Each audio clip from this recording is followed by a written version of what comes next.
Now, there are three main ways in which Sacha Baron Cohen and his brand of television manages to skirt around the ethical issues that this case study addresses.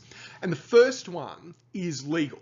So at least in the US, and you've got to remember, I'm taking these points from the readings, and Borat, This Is America, all of Baron Cohen's films were made in the US, so that law applies.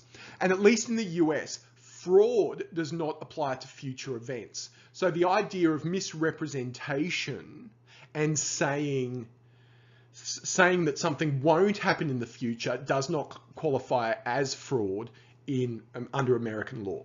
So that's the first thing. So that's how the college students had their case thrown out of court, because fraud does not apply to future events. The second aspect that allows Sacha Baron Cohen to kind of skirt around the ethical issues and the ethical dilemmas that his work produces is in the release forms, the informed consent documents that his subjects sign. Now, it's important to point out that there's nothing sort of dodgy or underhanded about any of this. These are all quite standard informed consent and release forms, but they contain a couple of really important clauses. The first one is that any written agreement given prior to signing the consent form, so any emails, any written discussion, prior to signing the official consent form, and all verbal agreements at any time are null and void once the release form is signed. So what that means is that Sacha Baron Cohen, all of his production team, could really write and say anything in relation to their interview subjects in terms of trying to encourage them and get them to appear on camera. And once they'd signed that release form, all of that was null and void. The second aspect of the release form that allows the work that Baron Cohen does to escape ethical implications is that the contract states that the producer has the right to use the recorded material essentially in any way they want, and they have impunity for doing that. So any of the consequences of what happens as a result of Borat, This Is America being screened solely lie with the participants. Now, whether that would actually play out in a court of law or not, I don't know. But certainly, that's a very big part of what allows Sacha Baron Cohen to work with impunity, at least in terms of ethics. Now, again, it's important to stress that there's nothing dodgy or corrupt about any of this. These are quite standard clauses in any release form. But what it means is that if you are ever going to appear on camera professionally, read the fine print. If it's a high stakes environment, maybe get a lawyer to have a look at the contract to explain it to you. That's really important. And that's one of the issues around things like reality television. You know, when a reality television contestant or participant signs up, you know, broadly speaking, they're signing their life away. In certain circumstances, you're signing away your social media identity for a number of years, a whole range of things. So whether ordinary, everyday, non-media professionals are actually aware of this is a matter for debate, and it's something that we as professional communicators should give consideration to. Now, the third thing that allows Borat, This Is America, Bruno, Ali G, all of the work of Sacha Baron Cohen to kind of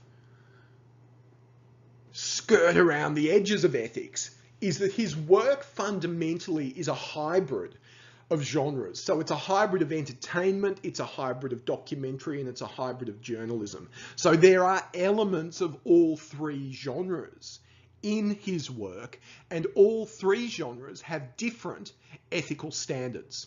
So it becomes a bit of a grey area, a kind of hodgepodge of ethical decision making. Now, interestingly enough, entertainment has much stricter ethical considerations because the public interest dimension is lower. So entertainment media rarely has the same types of public interest considerations that a documentary or a piece of journalism does. So therefore, the protection that participants need to be afforded is higher because there is the risk that they will be exposed to genuine reputational harm. Now, you could argue that Baron Cohen's work in many ways is similar to, dozens of hidden camera shows. So Candid Camera going back to the 50s and 60s, all the way through to Punk'd from the 90s, early 2000s.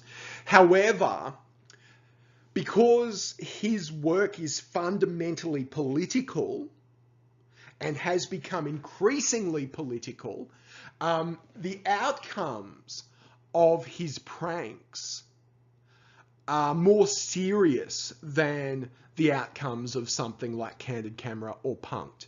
Those outcomes, someone looking a bit silly, that's kind of benign when compared to someone looking racist, someone looking anti-Semitic, or, the whole gamut of things that Baron Cohen's work exposes. So entertainment has much stricter ethical considerations because public interest is not usually part of the equation. Now, over time, documentary makers have become more concerned with the power imbalance that exists in their work, going back to this idea of their subjects lacking the professional knowledge to understand the full consequences of their participation. So once, think about it this way, even with informed consent,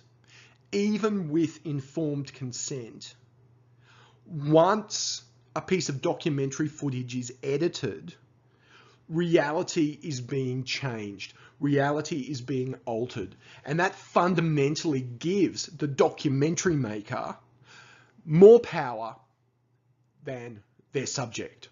So a lot of documentary makers have become increasingly sensitive to this, and the idea of informed consent is becoming increasingly a vexed question in relation to making documentaries. And of course, the rise of reality television, which is kind of a quasi-documentary, borrows a lot of elements of documentary, feeds into that as well. Now, journalism is the third genre that Baron Cohen hybridizes in his work. And journalism, at least as a working set of ethical principles, argues that deception is appropriate if there is no other way of getting the story and the story serves a higher purpose. Now, this is an interesting one because Baron Cohen's subjects are being deceived in that, but they know they're being filmed. So the deception comes in the circumstances under which they're filmed. They are very aware that they're being interviewed on camera, but they don't know who they're being interviewed by and what the real purpose of that interview is. So there is an element of journalistic deception here, but it's not the hidden camera deception. Rather, it's the hidden identity and the hidden purpose deception that comes into Baron Cohen's work.